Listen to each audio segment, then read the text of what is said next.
대구 외곽에 위치한 평화요양병원 특실에는 특별한 환자가 있었습니다. 김 회장으로 불리는 그는 말기 췌장암 판정을 받고 이곳에서 마지막 시간을 보내고 있었습니다. 평화요양병원에서 10년째 일하고 있던 윤미선은 간호조무사 중에서도 경력이 오래된 베테랑이었습니다. 그녀는 60세의 나이에도 불구하고 눈빛이 맑고 손놀림이 야무졌습니다. 일반 병실을 담당하던 윤미선이 갑자기 VIP 1인실에 있는 김 회장의 담당 간호사로 발령받게 된 것은 김 회장이 입원한 지 일주일 후였습니다. 윤 선생님, 오늘부터 3층 특실의 김영우 회장님을 담당하게 되었어요. 까다로운 분이시니 정성껏 모셔드려야 합니다. 병원장은 윤미선에게 그렇게 지시했습니다. 윤미선은 처음에는 의아했지만 병원장의 지시에 따라 3층으로 올라갔습니다. 평소처럼 환자의 상태를 체크하고 필요한 케어를 해드렸습니다. 김 회장은 처음에는 말이 별로 없었습니다. 그저 고개를 끄덕이거나 짧게 대답할 뿐이었습니다. 하지만 윤미선의 차분하고 따뜻한 손길에 조금씩 마음을 열기 시작했습니다. 간호사님, 손이 따뜻하시네요. 김 회장이 처음으로 건넨 말이었습니다. 윤미선은 미소를 지으며 그의 이불을 정리해 주었습니다. 따뜻한 손이 환자분들께 좋다고 하더라고요. 복받은 손이라 그런가 봐요. 그날 이후로 김 회장은 윤미선이 오는 시간을 기다리기 시작했습니다. 그녀가 병실 문을 열고 들어서면 얼굴에 미소가 번졌습니다. 윤미선도 김 회장에게 특별한 관심을 기울였습니다. 퇴근 시간이 지나도 김 회장의 상태가 좋지 않을 때는 조금 더 병원에 남아 그를 돌보았습니다. 오늘은 어떠세요, 회장님? 미선 씨가 있어서 덜 힘드네요. 그렇게 두 사람 사이에 특별한 신뢰가 쌓여갔습니다. 김 회장은 윤미선에게만 보이는 미소가 있었고 윤미선은 다른 환자들보다 김 회장을 더 자주 찾았습니다. 그러던 어느 날 병원 휴게실에서 간호사들 사이에 이상한 소문이 돌기 시작했습니다. 야, 너 알아? 3층 특실 VIP 환자 말이야. 그 김영우 회장 말이야. 왜? 무슨 일 있어? 윤미선 선생님한테 매달 500만 원씩 준대. 뭐? 무슨 돈? 몰라. 윤 선생님이 퇴근 후에도 김 회장 병실에 남아서 특별 서비스를 해준대. 그 대가로 매달 500만 원을 받는다는 거지. 휴게실에 있던 간호사들이 놀란 눈으로 서로를 바라보았습니다. 그럴 리가 없어. 윤 선생님이 그런 분이 아니잖아. 근데 요즘 윤 선생님 화장품도 좋은 거 쓰고 옷도 새로 산 것 같던데? 그러고 보니 얼마 전에 택시 타고 출근하는 것도 봤어. 소문은 순식간에 병원 전체로 퍼져나갔습니다. 식당에서도 복도에서도 윤미선에 대한 이야기가 나왔습니다. 그녀가 지나갈 때마다 수군거림이 들려왔고 예전에는 친절하게 인사하던 동료들도 이제는 어색한 미소만 지을 뿐이었습니다. 저기 오시네. 매달 500만 원 받는다는. 윤미선은 동료들의 달라진 태도를 느꼈지만 무슨 일인지 알지 못했습니다. 그저 김 회장의 상태가 점점 나빠지는 것에 신경 쓰기에도 바빴습니다. 오늘은 식사를 거의 안 하셨어요. 윤미선은 수간호사에게 김 회장의 상태를 보고했습니다. 수간호사는 고개를 끄덕이며 차트를 확인했지만 그녀의 눈빛에는 전과 다른 차가움이 있었습니다. 알았어요. 근데 퇴근 시간 지났는데 왜 아직 안 가세요? 또 특별 서비스를 해야 하는 건가요? 윤미선은 수간호사의 말에 의아했지만 별다른 의미를 두지 않았습니다. 그녀는 다시 김 회장의 병실로 향했습니다. 병실 문을 열자 김 회장이 창밖을 바라보고 있었습니다. 회장님, 저 윤미선입니다. 약 드실 시간이에요. 김 회장은 천천히 고개를 돌려 윤미선을 바라보았습니다. 그의 눈에는 깊은 피로감과 함께 따뜻함이 섞여 있었습니다. 미선 씨, 고마워요. 당신 덕분에 이 힘든 시간이 견딜만해요. 윤미선은 김 회장의 말에 미소를 지었습니다. 그녀는 이 노인에게서 왠지 모를 친근함을 느꼈습니다. 그러나 병원 내에서 윤미선에 대한 시선은 점점 더 차가워졌습니다. 그녀가 김 회장의 병실에 들어갈 때마다 의미심장한 눈빛이 따라붙었고 다른 간호사들은 그녀와 같은 엘리베이터를 타는 것조차 피했습니다. 요즘 뭔가 이상하지 않아요? 다들 저를 피하는 것 같아요. 윤미선이 유일하게 가깝게 지내는 동료 정 간호사에게 물었습니다. 정 간호사는 잠시 망설이다가 입을 열었습니다. 모르는 척 하려고 했는데 선생님에 대한 소문이 돌고 있어요. 김 회장님한테서 돈을 받고 특별 서비스를 해준다는. 윤미선은 그 말에 얼굴이 하얗게 변했습니다. 갑자기 모든 것이 이해되었습니다. 동료들의 달라진 태도, 수군거림, 피하는 눈빛까지. 윤미선은 말을 잇지 못했습니다. 정 간호사는 안타까운 표정으로 그녀의 어깨를 토닥였습니다. 저는 선생님을 믿어요. 하지만 소문은 이미 널리 퍼진 것 같아요. 그날 밤 윤미선은 잠을 이루지 못했습니다. 다음 날 아침 윤미선은 무거운 발걸음으로 병원에 출근했습니다. 로비에서부터 사람들의 시선이 느껴졌습니다. 3층으로 올라가는 엘리베이터 안에서도 간호사들이 그녀를 보고 수군거렸습니다. 하지만 윤미선은 그런 시선을 견디며 김 회장의 병실로 향했습니다. 사실 윤미선이 밤 늦게까지 VIP 병실에서 회장과 단둘이 있을 수밖에 없었던 이유가 있습니다. 지금으로부터 한 달 전 윤미선은 퇴근 후 곧장시 외곽에 있는 행복요양원으로 향했습니다. 매일 반복되는 일과였습니다. 어머니, 저 왔어요. 오늘은 기분이 어떠세요? 요양원 침대에 누워 계신 83세의 어머니는 윤미선을 알아보지 못했습니다. 5년 전부터 알츠하이머 치매를 알아왔고 2년 전부터는 거의 대화가 불가능해졌습니다. 하지만 윤미선은 매일 어머니에게 말을 걸었습니다. 윤 씨, 잠깐 이야기 좀 할 수 있을까요? 요양원 사무실에서 원장이 윤미선을 불렀습니다. 그의 표정이 좋지 않았습니다. 죄송합니다만 다음 달부터 요양비가 10% 인상될 예정입니다. 윤미선의 얼굴이 창백해졌습니다. 이미 매달 170만 원의 요양비가 부담스러웠는데 여기서 10%가 더 오른다면 혹시 조금만 기다려 주실 수 있을까요?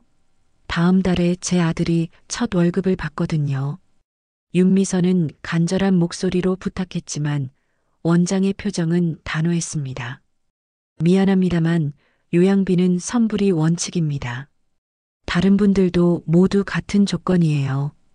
요양원을 나서는 윤미선의 어깨는 무거웠습니다. 집으로 향하는 버스 안에서 그녀는 통장 잔고를 확인했습니다.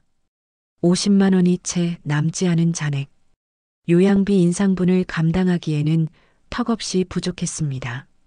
윤미선이 사는 곳은 오래된 다세대 주택의 반지하였습니다. 좁고 습한 공간이었지만 어머니의 병원비와 요양원 비용을 감당하기 위해 이곳으로 이사한 지 벌써 3년이 되어 갔습니다. 현관문을 열자 작은 탁자 위에 놓인 액자가 눈에 들어왔습니다. 의사 가운을 입은 아들의 사진이었습니다.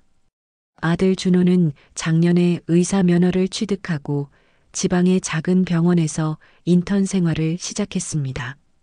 오랜 꿈이었던 의사가 되었지만 아직은 월급이 적어 자신의 생활을 꾸리기에도 빠듯했습니다. 윤미선은 냉장고를 열었지만 거의 비어 있었습니다. 오늘도 간단하게 라면으로 저녁을 때우기로 했습니다. 라면을 끓이며 그녀는 휴대폰을 들었습니다. 편의점 사장에게 전화를 걸었습니다. 사장님, 죄송한데 평일 야간에도 일할 수 있을까요? 네. 급한 사정이 생겨서요. 윤미선은 요양병원에서 주 5일 근무한 후 주말에는 편의점에서 아르바이트를 했습니다. 하지만 그것만으로는 부족했습니다. 이제는 평일 야간에도 일해야 할 상황이었습니다. 식탁에 앉아 라면을 먹으며 윤미선의 눈에 고지서 더미가 들어왔습니다. 전기세, 수도세, 관리비, 그리고 가장 부담스러운 대출 상환 고지서. 어머니의 응급수술로 인해 빌린 대출금은 3년이 지나도 원금이 거의 줄지 않았습니다. 아, 맞다. 윤미선은 갑자기 전화기를 들고 메시지를 확인했습니다. 아들 준호에게서 온 메시지였습니다. 엄마, 잘 지내세요? 너무 바빠서 전화 못 드려 죄송해요. 다음 달에 첫 월급 받으면 조금이라도 보내드릴게요. 할머니는 어떠세요? 아들의 메시지에 윤미선의 눈시울이 붉어졌습니다. 그녀는 빠르게 답장을 보냈습니다. 아들, 엄마는 괜찮아. 첫 월급은 너가 써. 병원 생활 적응하느라 힘들 텐데 너무 무리하지 마. 윤미선은 아들이 자신의 경제적 어려움을 알기를 원치 않았습니다. 힘들게 의사가 된 아들이 첫 직장에서 즐겁게 일했으면 했습니다. 다음 날 아침 윤미선은 평소보다 일찍 집을 나섰습니다. 버스를 타고 가는 동안 그녀는 고민에 빠졌습니다. 어머니의 요양원비, 치료비, 생활비, 모든 것을 감당하기에는 현재 수입으로는 턱없이 부족했습니다. 병원에 도착한 윤미선은 간호스테이션에서 근무표를 확인했습니다. 오늘도 김 회장의 병실을 담당하게 되어 있었습니다. 그는 일반 환자들보다 돌봄이 많이 필요했지만 윤미선은 그 일을 마다하지 않았습니다. 회장님, 아침 약 드실 시간이에요. 윤미선은 김 회장의 병실에 들어섰습니다. 그는 창밖을 바라보고 있다가 윤미선을 향해 고개를 돌렸습니다. 미선 씨, 일찍 오셨네요. 네, 오늘 회장님 검사가 있어서요. 윤미선은 김 회장의 침대 옆에 앉아 그의 손을 잡았습니다. 그는 말기암으로 통증이 심했지만 윤미선이 오면 항상 미소를 지었습니다. 미선 씨, 당신 같은 간호사가 있어서 다행이에요. 내가 이렇게 편안한 건 다 당신 덕분이죠. 김 회장의 말에 윤미선은 미소 지었습니다. 다른 간호사들은 바쁘다는 이유로 환자와 대화할 시간이 거의 없었지만 윤미선은 항상 김 회장과 이야기를 나누었습니다. 그의 젊은 시절 이야기, 사업 이야기, 가족 이야기. 김 회장은 윤미선에게 모든 것을 털어놓았습니다. 윤 선생님, 잠깐 나와보세요. 병실 문이 열리고 수간호사가 윤미선을 불렀습니다. 그녀는 김 회장에게 미소를 지으며 자리를 떴습니다. 무슨 일이세요? 김 회장님이 당신을 많이 찾으시나 봐요. 다른 간호사들은 다 안 된다고 하시고. 수간호사의 말에 윤미선은 어깨를 으쓱했습니다. 그냥 말동무가 필요하신 것 같아요. 가족분들도 안 계시고. 그래요? 뭐, 어쨌든 김 회장님이 당신만 찾으시니 담당은 계속 윤 선생님이 하세요. 그날 저녁 퇴근 시간이 지났지만 윤미선은 아직 병원에 남아 있었습니다. 김 회장의 통증이 심해져 진통제 주사를 놓은 후 잠이 들 때까지 지켜보고 있었습니다. 대단하네. 퇴근 시간도 지났는데 아직도 남아 있어. 복도에서 간호사들의 수군거림이 들렸습니다. 이런 윤미선의 행동은 동료들 사이에서 오해를 불러일으키기 시작했습니다. 특히 그녀가 갑자기 새 휴대폰을 구입한 것이 계기가 됐습니다. 저 휴대폰 새 거야? 어디서 갑자기 돈이 생긴 거지? 들리는 소문이 있는데. 김 회장님이 윤 선생님한테 특별한 관심이 있다더라. 소문은 이렇게 시작되었습니다. 하지만 이런 소문이 결정적으로 퍼지게 된 계기는 따로 있었습니다. 어느 날 윤미선에게 뜻밖의 방문객이 찾아왔습니다. 그날은 평소와 같이 바쁜 늦은 오후였습니다. 어머니, 간호스테이션 앞에서 익숙한 목소리가 들렸습니다. 윤미선은 놀라서 고개를 들었습니다. 흰 가운을 입은 젊은 의사가 서 있었습니다. 바로 그녀의 아들 준호였습니다. 준호야, 너 어떻게 여기에? 윤미선은 놀라움을 감추지 못하며 아들에게 다가갔습니다. 준호는 인턴으로 일하고 있어. 자주 만나기 어려웠습니다. 오늘 학회 참석차 대구에 왔어요. 그래서 어머니 얼굴 뵈러 왔죠. 알고 보니까 저희 과 선배가 여기 요양병원에서 일하더라고요. 깜짝 놀래켜주려고 말 안 하고 왔어요. 윤미선의 눈에 눈물이 고였습니다. 어머니, 오늘 퇴근하고 같이 저녁 먹어요. 제가 월급도 받았으니 한턱 쏠게요. 준호의 말에 윤미선은 미소를 지었습니다.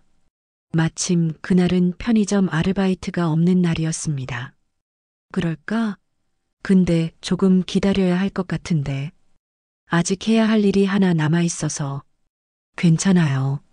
제가 도와드릴게요. 저 의사잖아요, 어머니. 윤미선은 아들의 말에 따뜻한 미소를 지었습니다. 잠시 후 윤미선이 김 회장의 약을 가지고 병실로 향할 때 준호는 어머니와 함께 병실로 들어갔습니다. 윤미선은 김 회장에게 준호를 소개했습니다. 회장님, 이쪽은 제 아들이에요. 의사예요. 김 회장은 침대에 반쯤 기대어 앉아 있었습니다. 그는 약해진 목소리로 준호에게 인사했습니다. 반갑네요, 젊은 의사 선생님. 어머니가 자랑스러우시겠어요. 준호는 공손하게 인사를 했습니다. 그러나 병실을 둘러보던 준호의 시선이 갑자기 멈춰 섰습니다. 침대 옆 작은 테이블 위에 놓인 액자 하나가 그의 눈에 들어왔습니다. 액자 속 사진에는 다소 젊은 김 회장이 여러 청년들과 함께 찍은 단체 사진이 있었습니다. 준호는 그 사진을 자세히 들여다보더니 갑자기 놀란 표정을 지었습니다. 잠시만요. 이 사진. 윤미선은 아들의 이상한 반응에 의아했습니다. 왜 그러니? 혹시 김영우 회장님이세요? 준호가 김 회장에게 물었습니다. 김 회장은 약간 놀란 표정으로 고개를 끄덕였습니다. 젊은이가 나를 아나? 준호의 얼굴에 믿기지 않는다는 표정이 번졌습니다. 어머니, 이분이 바로 제가 장학금 받았던 새희망 장학재단의 설립자예요. 윤미선은 아들의 말에 깜짝 놀랐습니다. 그녀는 아들이 장학금을 받았다는 사실은 알고 있었지만 그것이 김 회장이 설립한 재단이었다는 사실은 몰랐습니다. 준호는 회장님을 바라보고 감사의 뜻을 전했습니다. 회장님, 정말 감사합니다. 제가 의사가 될 수 있었던 건 모두 회장님 덕분입니다. 김 회장은 미소 지었습니다. 그의 창백한 얼굴에 잠시 생기가 돌았습니다. 윤미선은 말문이 막혔습니다. 그녀의 아들이 의대를 다닐 수 있었던 것이 바로 자신이 돌보는 이 환자 덕분이었다니 얼마나 놀라운 우연이었습니까? 회장님, 정말 감사합니다. 윤미선의 목소리가 떨렸습니다. 김 회장은 고개를 저었습니다. 내가 한 일은 작은 것이에요. 나머지는 준호가 열심히 한 덕분이죠. 오히려 이렇게 간호사님의 아들이었다니 저야말로 기쁘네요. 그날 저녁 윤미선과 준호는 오랜만에 함께 식사를 했습니다. 식당에서 준호는 장학금에 대한 이야기를 더 자세히 들려주었습니다. 회장님의 재단이 소외된 사람들에게 큰 도움을 주고 있고 자신도 그 덕분에 의사가 될 수 있었다고. 윤미선은 그 얘기들을 듣고 고개를 끄덕였습니다. 그녀의 마음속에는 김 회장에 대한 새로운 존경심이 생겨났습니다. 내일 출근하면 회장님께 정말 감사하다고 다시 한번 전해야겠다. 내 어머니, 회장님을 잘 돌봐주세요. 준호의 말에 윤미선은 고개를 끄덕였습니다. 이제 그녀는 김 회장을 돌보는 일이 단순한 직업을 넘어 은인에 대한 감사의 표현이자 존경하는 사람에 대한 애정이 되었습니다. 다음 날 아침 윤미선은 평소보다 더 일찍 병원에 출근했습니다. 그녀는 김 회장의 병실로 바로 향했습니다. 회장님, 다시 한번 감사드리고 싶어서 왔어요. 제 아들이 의사가 될 수 있었던 것은 회장님 덕분이었네요. 김 회장은 미소 지었습니다. 운명이란 참 신기해요. 나의 재단 학생의 어머니가 이제 나를 간호해 주다니. 윤미선은 김 회장의 손을 잡았습니다. 그의 손은 차갑고 마르고 있었지만 그녀는 그 손에서 따뜻함을 느꼈습니다. 앞으로 제가 더 잘 모시겠습니다. 회장님의 회복을 위해 최선을 다할게요. 그날부터 윤미선은 김 회장에게 더 많은 시간을 할애했습니다. 업무가 끝난 후에도 그의 병실에 들러 이야기를 나누고 그의 불편함을 덜어주기 위해 노력했습니다. 하지만 그녀가 이렇게 회장님의 손을 잡고 업무 후에도 그의 병실에 오래 머무는 모습들이 동료들의 눈에 돈을 받고 특별 서비스를 해주는 무언가로 비춰졌고 그렇게 소문이 퍼져간 것입니다. 그러나 윤미선은 더 이상 그런 소문에 신경 쓰지 않기로 했습니다. 그녀에게 중요한 것은 오직 김 회장의 건강과 편안함이었습니다. 김 회장님, 오늘은 어떠세요? 통증은요? 윤미선이 매일 아침 묻는 첫 마디였습니다. 그리고 김 회장의 대답이 무엇이든 그녀는 최선을 다해 그를 편안하게 해주었습니다. 이것이 그녀가 할 수 있는 최소한의 보답이었습니다. 그리고 그렇게 진심을 다해 간호하는 김 회장이 곧 자신에게 특별한 인물이 될 것이라는 것을 윤미선은 알지 못했습니다. 하지만 미선의 정성스러운 간호에도 김 회장의 상태는 좋아지지 않았습니다. 그의 췌장암은 이미 간으로 전이되었고 의사들은 그에게 3개월 이상의 시간을 주지 않았습니다. 오늘 검사 결과가 나왔습니다. 암세포가 예상보다 빠르게 확산되고 있어요. 주치의의 말에 윤미선의 얼굴이 어두워졌습니다. 그녀는 김 회장의 차트를 넘기며 한숨을 내쉬었습니다. 통증 조절은 어떻게 해야 할까요? 모르핀 용량을 조금 늘려야 할 것 같습니다.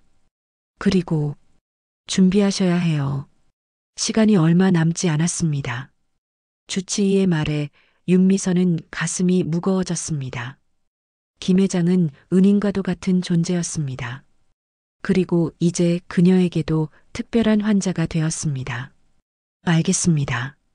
최대한 편안하게 해드리겠습니다. 윤미선은 김 회장의 병실로 향했습니다. 문을 열자 창백한 얼굴로 누워있는 김 회장이 보였습니다. 그는 점점 야위어 가고 있었고 피부는 황달로 인해 노랗게 변해 있었습니다. 회장님, 제가 왔어요. 오늘은 어떠세요? 김 회장은 힘겹게 눈을 떴습니다. 그의 눈빛은 여전히 따뜻했지만 생기는 점점 사라져갔습니다. 미선 씨, 오늘은 좀 힘드네요. 밤새 통증이 심했어요. 윤미선은 그의 이마에 손을 대보았습니다. 미열이 있었습니다. 약을 좀 바꿔드릴게요. 주치의 선생님과 상담했어요. 통증이 좀 나아질 거예요. 윤미선은 정맥 주사를 조정하고 김 회장의 베개를 바꿔주었습니다. 그런 다음 병실 창문을 조금 열어 신선한 공기를 들어오게 했습니다. 미선 씨, 당신이 없었다면 어땠을까 생각하면 아찔해요. 김 회장의 말에 윤미선은 미소를 지었습니다. 윤미선은 김 회장의 손을 잡았습니다. 그의 손은 차갑고 마르고 있었습니다. 그리고 그의 옆에 앉아 잠시 그를 바라봤습니다. 순간 김 회장이 말을 하기 시작했습니다. 내게는 가족이 없어요. 평생 일만 했지. 그래서 내가 번 돈으로 다른 이들을 돕는 것이 의미 있다고 생각했어요. 특히 꿈은 있지만 여건이 안 되는 젊은이들을. 윤미선은 김 회장의 말에 깊은 감동을 받았습니다. 그는 외로운 삶을 살았지만 그 삶을 통해 많은 사람들에게 희망을 주었습니다. 회장님, 정말 존경스러워요. 그날 이후로도 윤미선은 매일 아침 일찍 출근해 진심으로 김 회장을 돌보았고 퇴근 시간이 지나도 그가 편안히 잠들 때까지 병원에 남았습니다. 그녀의 헌신적인 간호 덕분에 김 회장의 통증은 조금씩 관리되었고 그는 비교적 편안한 시간을 보낼 수 있었습니다. 하지만 병원 내에서 윤미선에 대한 시선은 점점 더 복잡해졌습니다. 더 많은 이들이 그녀가 특별한 대가를 받고 있다고 생각했고 결국 병원장까지 이 소식을 듣게 됐습니다. 윤 선생님, 잠깐 이야기 좀 할 수 있을까요? 어느 날 병원장이 윤미선을 사무실로 불렀습니다. 그의 표정은 심각했습니다. 네, 무슨 일이신가요? 김영우 회장님과 당신의 관계에 대해 안 좋은 이야기가 돌고 있어요. 윤미선은 긴장했지만 당당하게 대답했습니다. 제가 김 회장님을 더 신경 쓰는 것은 사실입니다. 하지만 그것은 순전히 환자에 대한 책임감과 개인적인 감사의 마음이 조금 더해졌을 뿐, 그 이상도 이하도 없습니다. 감사라니요? 윤미선은 김 회장이 자신의 아들에게 장학금을 지원했던 일을 설명했습니다. 병원장은 놀란 표정을 지었습니다. 그랬군요. 하지만 윤 선생님, 병원 규정상 근무 시간 외에 이렇게 특정 환자에게 집중하는 것은 문제가 될 수 있어요. 제가 다른 환자들을 소홀히 한 적은 없습니다. 모든 업무를 완수한 후에 김 회장님을 돌보고 있어요. 병원장은 한숨을 내쉬었습니다. 알겠어요. 하지만 앞으로는 좀 더 조심해 주세요. 그리고 소문에 신경 쓰지 마세요. 저는 윤 선생님을 믿습니다. 윤미선은 고개를 끄덕였습니다. 그러던 어느 날 비가 내리던 밤이었습니다. 병원은 빗소리로 가득 찼고 대부분의 환자들은 이미 잠들어 있었습니다. 그러나 김 회장의 병실에서는 불빛이 새어나왔습니다. 그날 밤 김 회장의 통증은 평소보다 더 심했습니다. 윤미선은 퇴근 시간이 지났지만 그의 곁을 지키고 있었습니다. 회장님, 진통제가 좀 더 필요하세요? 윤미선은 김 회장의 이마에 맺힌 땀을 닦아주며 물었습니다. 그는 이를 악물고 고통을 참고 있었습니다. 괜찮아요. 이 정도는 참을 수 있어요. 하지만 그의 얼굴은 창백했고 호흡은 가빴습니다. 윤미선은 그의 상태가 걱정되었습니다. 주치의 선생님께 연락해서 진통제 용량을 더 늘릴까요? 김 회장은 고개를 저었습니다. 아니요. 진통제를 너무 많이 맞으면 정신이 흐려져요. 난 맑은 정신으로 남은 시간을 보내고 싶어요. 윤미선은 그의 손을 잡았습니다. 그 손은 차가웠고 떨리고 있었습니다. 제가 여기 있을게요. 회장님이 잠드실 때까지 옆에 있을게요. 밤은 깊어갔습니다. 병실 밖은 완전히 조용해졌고 오직 창문을 때리는 빗소리와 김 회장의 불규칙한 호흡 소리만 들렸습니다. 자정이 지났을 때 김 회장은 마침내 잠이 들었습니다. 하지만 그것은 편안한 수면이 아니었습니다. 아버지, 어머니, 김 회장이 잠에서 신음하기 시작했습니다. 그의 얼굴에는 공포와 불안이 가득했습니다. 그는 꿈속에서 누군가를 찾고 있는 것 같았습니다. 도망가세요. 빨리. 그들이 와요. 윤미선은 김 회장의 어깨를 부드럽게 흔들었습니다. 회장님, 괜찮으세요? 악몽을 꾸고 계신 것 같아요. 김 회장은 갑자기 눈을 떴습니다. 그의 눈에는 공포가 가득했고 그는 윤미선을 바로 알아보지 못했습니다. 누구세요? 저예요. 윤미선이에요. 괜찮으세요? 악몽을 꾸신 것 같아요. 김 회장은 천천히 현실로 돌아왔습니다. 그는 깊은 한숨을 내쉬었습니다. 미안해요. 꿈을 꿨어요. 오래된 기억의 꿈을. 윤미선은 물을 한 잔 따라 그에게 건넸습니다. 김 회장은 물을 마시고 조금 진정되는 듯 했습니다. 괜찮으세요? 네. 이런 꿈을 자주 꿔요. 특히 비 오는 날이면. 김 회장의 목소리는 떨리고 있었습니다. 그는 창밖을 바라보며 말을 이었습니다. 그날도 비가 왔었어요. 6.25 때였죠. 그녀는 조용히 앉아 그의 말을 경청했습니다. 제가 5살 때였어요. 우리 가족은 동네 주민들과 함께 북한군을 피해 남쪽으로 피난을 가고 있었어요. 김 회장의 목소리는 멀리서 들려오는 것 같았습니다. 그는 70년 전의 기억 속으로 돌아간 듯 했습니다. 산길을 걷고 있었는데 갑자기 북한군 순찰대와 마주쳤어요. 우리는 숨을 곳을 찾아 헤맸지만 어디에도 숨을 곳이 없었어요. 그때 이웃집 아저씨가 나섰어요. 윤미선은 김 회장의 이야기에 집중했습니다. 그의 목소리는 점점 더 감정적이 되어 갔습니다. 그 아저씨는 우리를 작은 동굴 같은 곳으로 안내하고 자기는 북한군의 주의를 다른 곳으로 돌리겠다고 했죠. 김 회장은 잠시 말을 멈추고 깊은 숨을 들이켰습니다. 잠시 후 총소리가 들렸어요. 3번. 아주 또렷하게 기억나요. 아버지는 제 입을 손으로 막았어요. 제가 소리 지를까 봐서. 그렇게 그분은 세상을 떠났습니다. 저희 가족과 다른 주민을 위해. 김 회장의 눈에서 눈물이 흘렀습니다.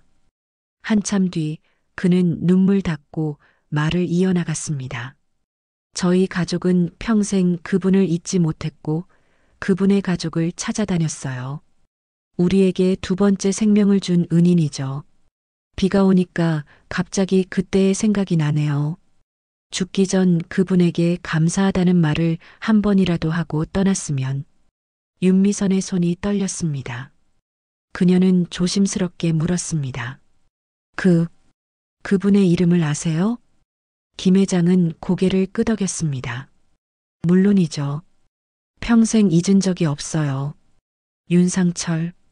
그분의 이름은 윤상철이었어요. 윤미선은 그 순간 숨이 멎는 것 같았습니다. 그녀의 눈에서 눈물이 흘러내렸습니다. 회장님, 그분은. 윤미선의 목소리가 떨렸습니다. 그녀는 심호흡을 한 후 다시 말을 이었습니다. 그분은 제 할아버지예요. 김 회장은 놀라서 윤미선을 바라보았습니다. 그의 눈이 커졌습니다. 뭐라고요? 그 순간 시간이 멈춘 듯 했습니다. 때는 1951년 겨울, 얼어붙은 산골짜기, 매서운 칼바람이 살을 애는 듯한 밤이었습니다. 북한군 순찰대의 발소리와 개 짖는 소리가 멀리서 들려왔습니다. 어린 김영호는 아버지의 등에 엎여 있었고 주변엔 어머니와 다른 이웃들이 힘겹게 걷고 있었습니다. 그들의 얼굴은 공포와 추위로 창백했고 입에서는 하얀 입김이 피어올랐습니다. 여보, 아이들이 얼어버릴 거예요. 어디 피할 곳이 없을까요? 어머니의 목소리는 떨렸습니다. 김영호의 아버지는 절망적인 눈빛으로 주변을 둘러보았습니다. 조금만 더 가면 다른 마을이 나올 거야. 조금만 더 참아. 하지만 그의 목소리에는 확신이 없었습니다. 그들은 이미 산속에서 이틀을 헤매고 있었고 식량도 거의 바닥났습니다. 갑자기 개 짖는 소리가 가까워졌습니다. 북한군의 순찰견이었습니다. 동네 주민들 모두 공포에 질려 그 자리에 얼어붙었습니다. 숨어요. 빨리. 아버지가 다급하게 외쳤지만 주변에는 숨을 만한 곳이 없었습니다. 오직 눈 덮인 벌판과 앙상한 나무들 뿐이었습니다. 바로 그때 한 남자가 나섰습니다. 그의 이름은 윤상철.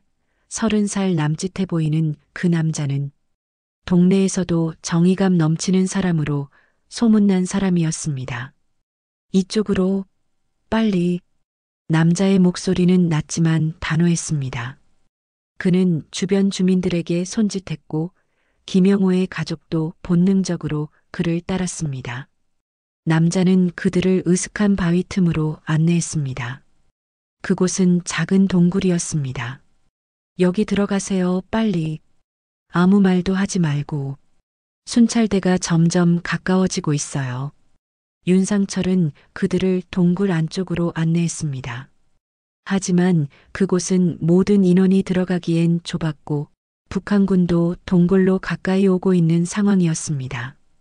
이 상황을 눈치챈 윤상철은 자신의 딸과 아내에게 작별 키스를 하고 혼자 밖으로 나가기 시작했습니다. 그 모습을 본 딸과 아내는 눈물과 흘리기 시작했고 딸이 무언가 말을 하려 하자 아내는 재빨리 아이의 입을 막았습니다. 윤상철이 혼자 나서는 모습을 본 김영호의 아버지도 눈물을 흘리기 시작했습니다. 그때 바깥에서 윤상철의 목소리가 들렸습니다. 이놈들 여기 있다. 이쪽으로 와. 이어서 발소리와 개 짖는 소리가 멀어졌습니다. 윤상철이 북한군을 다른 방향으로 유인하고 있었습니다. 김영호의 가족은 숨을 죽이고 기다렸습니다. 시간이 얼마나 흘렀을까? 갑자기 세 발의 총성이 밤의 정적을 깨뜨렸습니다. 총소리는 산을 울리며 메아리쳤고 이어서 완전한 침묵이 찾아왔습니다. 부모들은 아이들의 귀를 손으로 막았고 몇몇 아버지들은 주먹을 꽉 쥐었습니다. 어린 김영호는 무슨 일이 일어났는지 정확히 이해할 수 없었지만 그 총소리가 뭔가 끔찍한 것을 의미한다는 것을 느꼈습니다. 아버지, 그 아저씨는 어디 갔어요? 김영호가 작은 목소리로 물었습니다. 쉿, 조용히 해야 해. 우리를 지켜주고 계시는 거야. 아버지의 목소리는 떨렸고 그의 눈에는 눈물이 고여 있었습니다. 밤새 그들은 동굴에서 나오지 못했습니다. 아이들은 서로 몸을 맞대고 겨우 잠이 들었지만 부모들은 뜬 눈으로 밤을 새웠습니다. 새벽이 밝아오고 주변이 조용해지자 김영호의 아버지가 조심스럽게 밖을 살폈습니다. 순찰대는 떠난 것 같아. 하지만 내가 먼저 나가볼게. 그는 동굴을 빠져나갔습니다. 한참 후 그가 돌아왔을 때 그의 얼굴은 창백했고 눈은 붉게 충혈되어 있었습니다. 그리고 한 손에 무언가를 들고 있었습니다. 그것은 윤상철의 외투였습니다. 붉은 핏자국이 선명했습니다. 그분은 우리를 구하기 위해.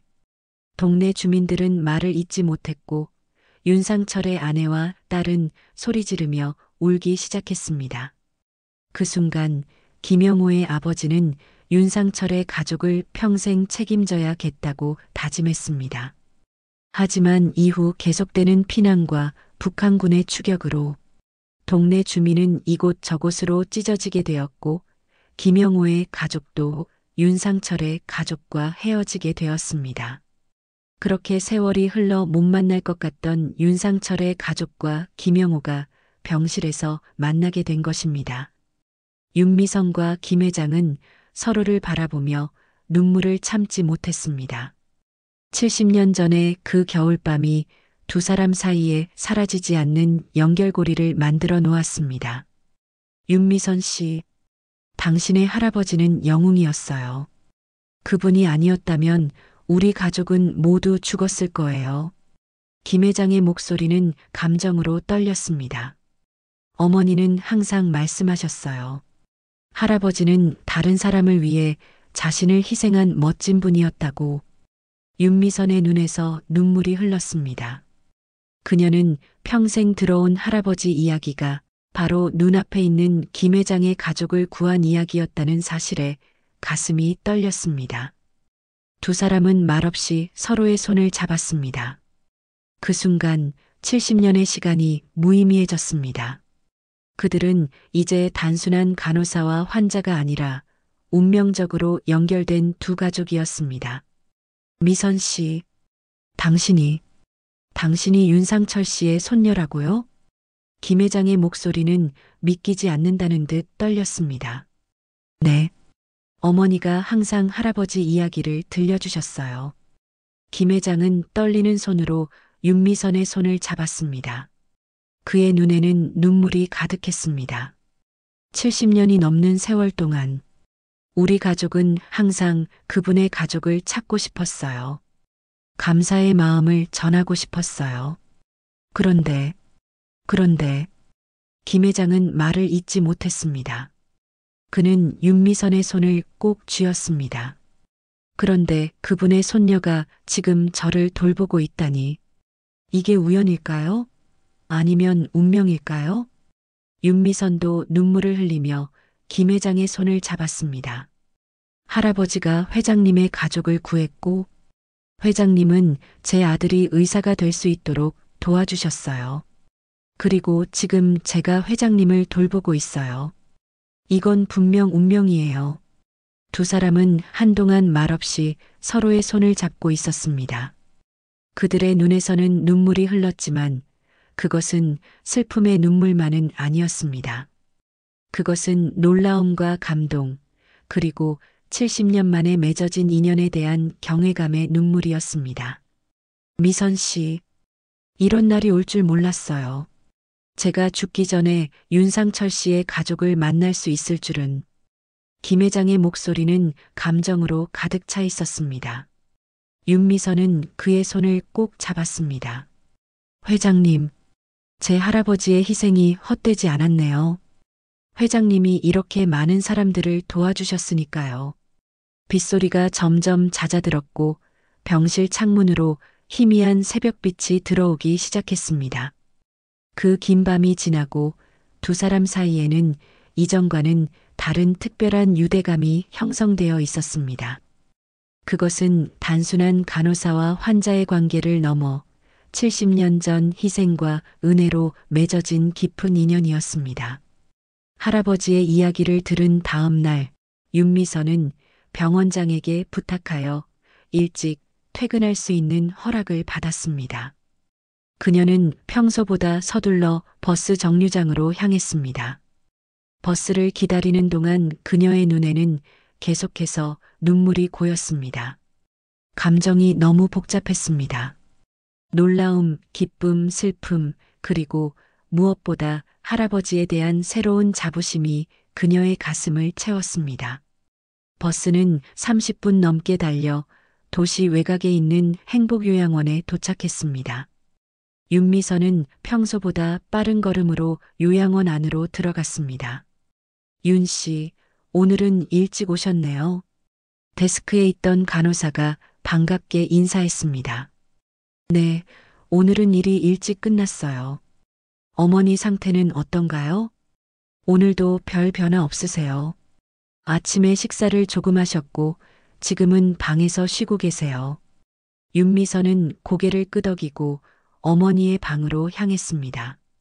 문을 열자 어머니는 창가에 놓인 휠체어에 앉아 바깥을 바라보고 있었습니다. 그녀의 시선은 공허했고 얼굴에는 아무런 표정이 없었습니다. 어머니, 제가 왔어요. 오늘은 좀 일찍 왔네요. 윤미선이 말을 걸었지만 어머니는 반응하지 않았습니다. 치매 진단을 받은 지 5년째, 최근 2년 동안은 거의 대화가 불가능한 상태였습니다. 윤미선은 어머니의 휠체어를 가까이 끌어당겨 그 앞에 앉았습니다.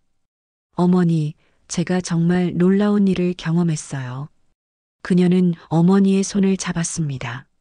손은 마르고 차가웠지만 윤미선은 그 손을 따뜻하게 감싸주었습니다.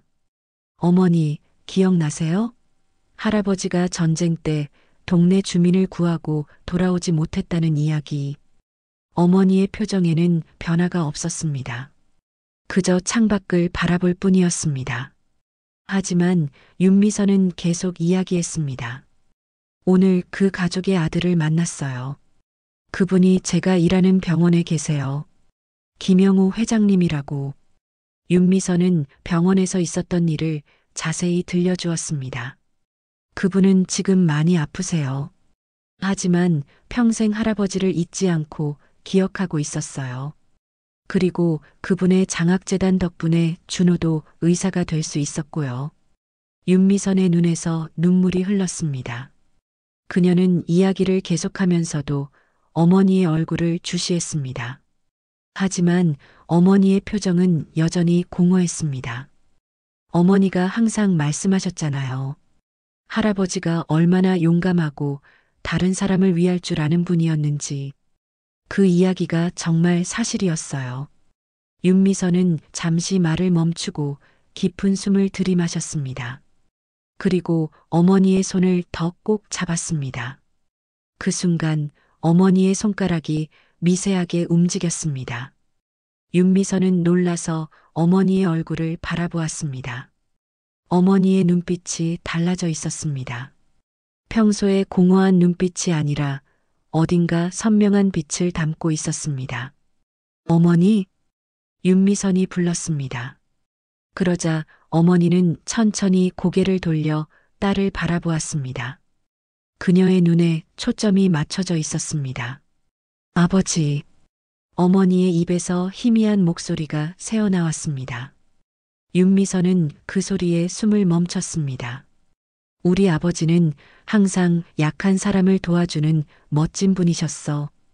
어머니의 목소리는 떨리고 있었지만 놀랍도록 또렷했습니다. 그녀의 눈에는 눈물이 고였습니다. 윤미선은 믿을 수 없다는 듯 어머니를 바라보았습니다. 어머니가 이렇게 명확하게 말한 것은 몇 년 만인지 기억도 나지 않았습니다. 어머니, 기억하고 계세요? 아버지는 항상 말했지. 어려운 사람 보면 꼭 도와줘야 한다고. 그래서 어머니의 목소리가 점점 작아졌습니다. 하지만 그녀의 눈에는 여전히 선명한 빛이 있었습니다. 그 가족을 찾았다고? 윤미선은 감격에 차서 고개를 끄덕였습니다. 네, 어머니. 찾았어요. 할아버지가 구해주신 그 가족의 아들이에요. 그분도 할아버지를 잊지 않고 있었어요. 어머니의 눈에서 눈물이 흘렀습니다. 그녀는 떨리는 손으로 윤미선의 얼굴을 매만졌습니다. 다행이다. 아버지가 기뻐하실 거야. 윤미선은 더 이상 감정을 억누르지 못하고 어머니를 꼭 안았습니다. 그녀의 어깨는 흐느낌으로 떨렸습니다. 네, 어머니. 할아버지가 정말 기뻐하실 거예요. 할아버지의 희생이 헛되지 않았어요. 두 사람은 한동안 말없이 서로를 안고 있었습니다. 요양원의 창문으로 저녁 햇살이 따스하게 들어왔고 그 빛 속에서 어머니와 딸은 오랫동안 잊고 있던 추억을 함께 나누었습니다. 미선아, 어머니가 다시 말했습니다. 그녀의 목소리는 이제 희미해지고 있었지만 여전히 분명했습니다. 그분에게 고맙다고 전해줘. 아버지 이야기를 기억해줘서. 윤미선은 고개를 끄덕였습니다. 네, 어머니. 꼭 전할게요. 어머니의 눈빛이 점점 예전의 공허함으로 돌아가고 있었습니다. 마치 잠시 열렸던 기억의 창이 다시 닫히는 것 같았습니다. 하지만 윤미선은 이 순간을 영원히 기억할 것이라고 다짐했습니다. 요양원을 나오면서 윤미선은 마음이 한결 가벼워졌습니다. 하늘을 올려다보니 저녁 노을이 붉게 물들어 있었습니다. 그녀는 그 아름다운 하늘을 바라보며 생각했습니다. 할아버지, 보고 계신가요? 할아버지의 희생이 헛되지 않았어요. 윤미선은 버스를 타고 집으로 향했습니다. 내일 아침 그녀는 김 회장에게 어머니의 말을 전할 것입니다. 그리고 할아버지의 희생이 만들어낸 이 특별한 인연을 소중히 이어갈 것입니다. 어머니를 만난 다음 날 아침 윤미선은 평소보다 일찍 병원에 도착했습니다. 그녀의 마음은 설렘과 슬픔이 교차했습니다.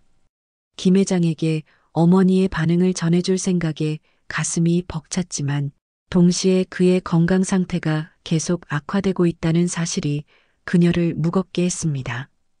병실 문을 열자 김 회장은 이미 깨어 있었습니다. 그는 창밖을 바라보고 있었습니다. 회장님, 안녕하세요. 오늘 기분은 어떠세요? 김 회장은 천천히 고개를 돌려 윤미선을 바라보았습니다. 그의 얼굴은 창백했지만 눈빛은 어제보다 더 맑아 보였습니다.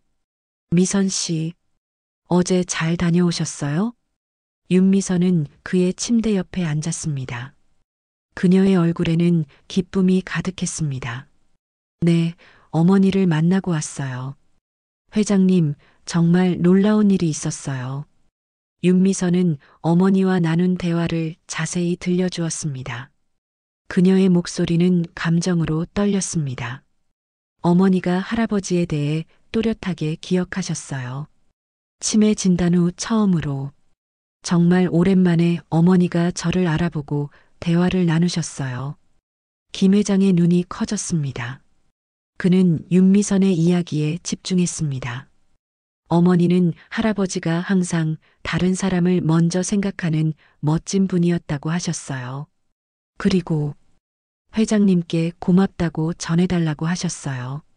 저희 할아버지를 지금까지 기억해 주셔서 김 회장의 눈에서 눈물이 흘렀습니다.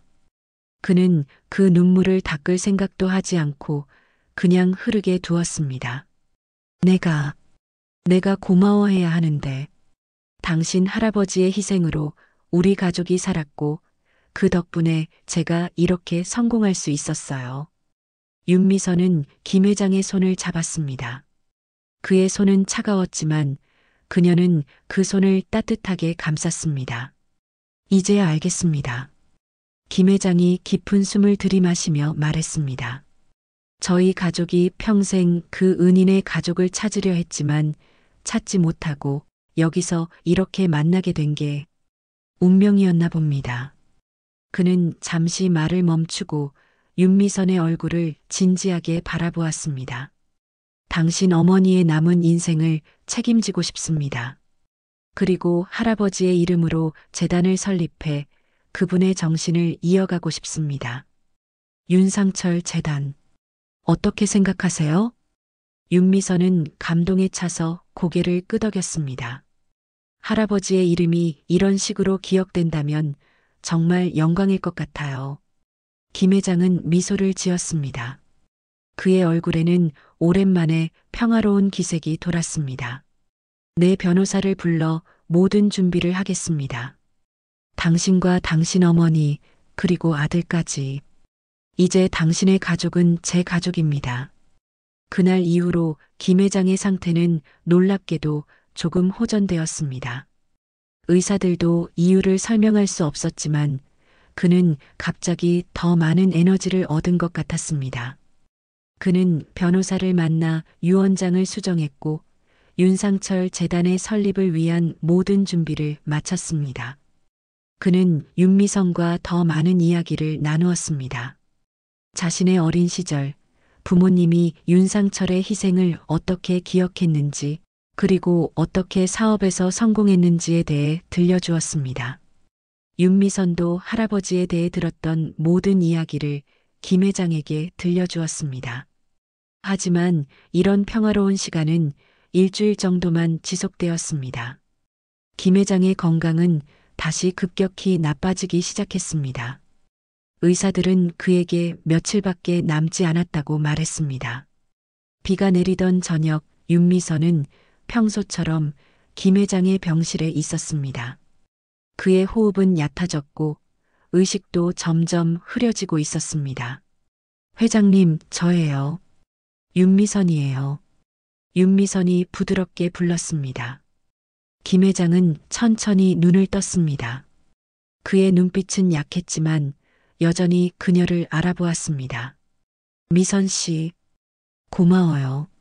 그의 목소리는 거의 들리지 않을 정도로 작았습니다. 윤미선은 그의 손을 잡았습니다. 저도 감사드려요, 회장님. 우리 가족에게 이렇게 큰 은혜를 베풀어 주셔서. 김 회장의 입가에 미소가 번졌습니다. 이제야 제 마음에 있던 빚을 갚을 기회를 얻은 것 같습니다. 감사합니다. 그의 호흡이 점점 약해졌습니다. 윤미선은 그의 손을 더 꼭 잡았습니다. 그의 눈에는 평화로운 빛이 어렸습니다. 미선 씨, 한 가지 부탁이 있어요. 말씀하세요, 회장님. 당신 어머니께 정말 감사했다고, 그리고 저희 가족을 구하기 위해 당신의 아버지가 희생한 걸 죽을 때까지 미안하게 생각한다고 다시 한번 꼭 전해주세요. 윤미선은 눈물을 참으며 대답했습니다. 할아버지는 회장님 가족을 구한 것을 절대 후회하지 않으셨을 거예요. 그리고 어머니도 그걸 알고 계세요. 김 회장의 입가에 다시 미소가 번졌습니다. 그의 호흡은 이제 거의 느껴지지 않았습니다. 그럼 이제 정말 편안하게 갈 수 있겠네요. 윤미선은 그의 손을 꼭 잡고 속삭였습니다. 편히 가세요. 할아버지가 분명 기다리고 계실 거예요. 김 회장은 마지막으로 미소를 지었습니다.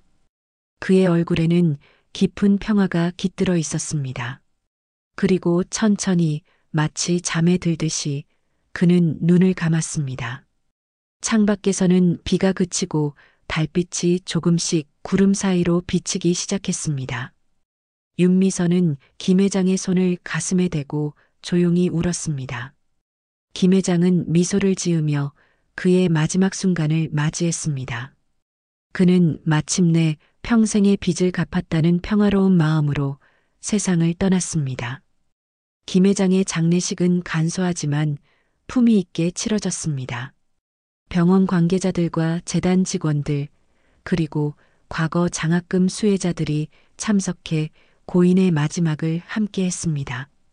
윤미선은 가족석에 앉아 있었고 그녀의 아들 준호도 휴가를 내어 어머니 곁을 지켰습니다. 장례식이 끝난 후 검은 정장을 입은 중년의 남성이 윤미선에게 다가왔습니다. 윤미선 씨이시죠?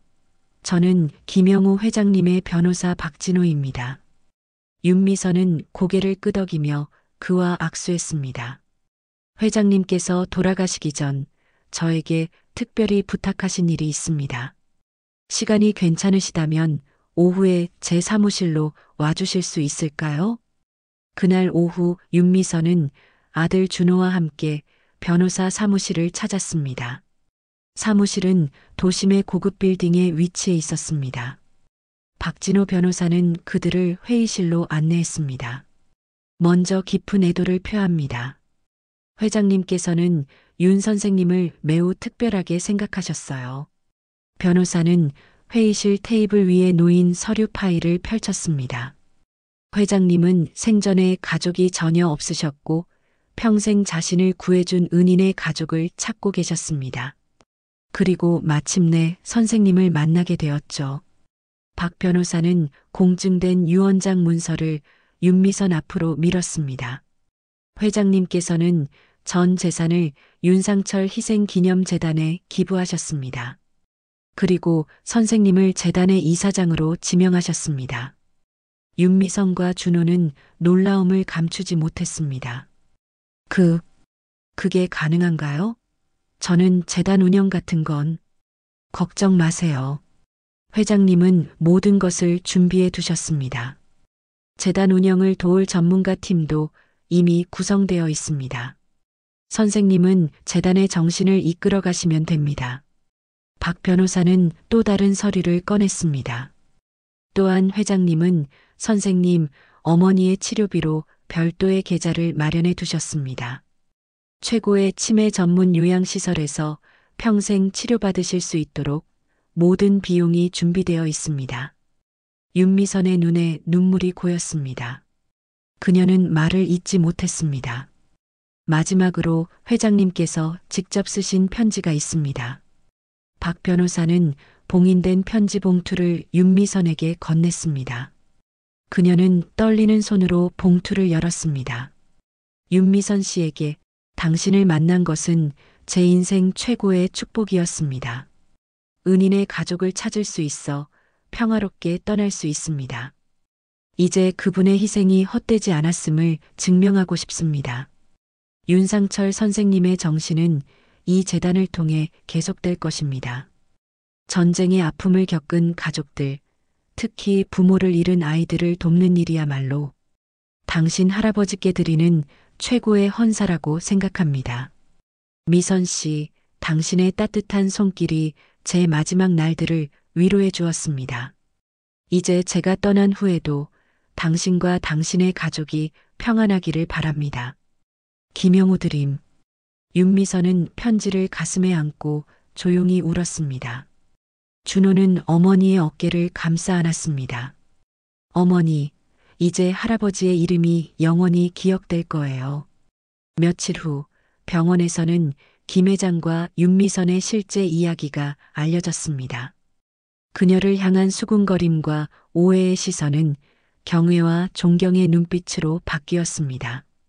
한때 그녀를 피하던 동료들이 이제는 진심 어린 사과와 함께 그녀를 축하해 주었습니다. 윤 선생님, 죄송했어요. 우리가 오해했네요. 괜찮아요. 중요한 건 김 회장님의 유지를 잘 받드는 거예요. 윤미선은 병원을 떠나 재단 일에 전념하기로 했습니다. 어머니는 김 회장이 준비한 최고급 치매 전문 요양원으로 옮겼고 그곳에서 놀라운 변화가 일어났습니다. 최신 치료법과 전문적인 케어 덕분에 어머니의 상태가 조금씩 호전되기 시작한 것입니다. 1년 후 화창한 봄날, 서울 중심가에 위치한 새 건물 앞에 많은 사람들이 모였습니다. 윤상철 희생기념재단 개관식이었습니다. 윤미선은 휠체어에 앉은 어머니를 밀며 테이프 커팅식 단상 앞에 섰습니다. 오늘 우리는 한 사람의 희생과 또 다른 한 사람의 감사가 만들어낸 특별한 인연을 기념합니다. 윤미선의 연설에 청중들은 깊은 감동을 받았습니다. 그녀의 아들 준호도 단상 위에 함께했습니다. 준호는 재단에서 지원하는 무료 진료소에서 일주일에 2번 봉사활동을 하고 있었습니다.